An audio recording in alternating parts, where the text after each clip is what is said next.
Yo, what's up guys? Welcome back to the channel. In today's video, we're going to look at how Trim keeps your data safe. Privacy and security are top priorities when using any financial app, and Trim takes this extremely seriously. Trim uses bank-level encryption to protect your personal and financial data during transmissions and storage. This means that your login credentials and transaction details are scrambled and inaccessible to hackers. Trim also partners with trusted financial data aggregators who follow strict security standards. Additionally, Trim employs multi-factor authentication to add an extra layer of protection to your accounts. Your sensitive data is never sold to third parties and is only used to provide you with better financial insights and services. Regular security audits and updates keep the app safe from new threats.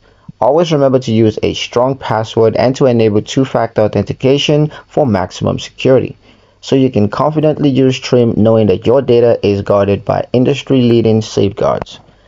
And that's pretty much it on how Trim keeps your data safe. In the next video, I'm going to show you how to view Trim's privacy settings, so like, subscribe, and stay secure. Thank you guys for watching, and I'll see you in the next one.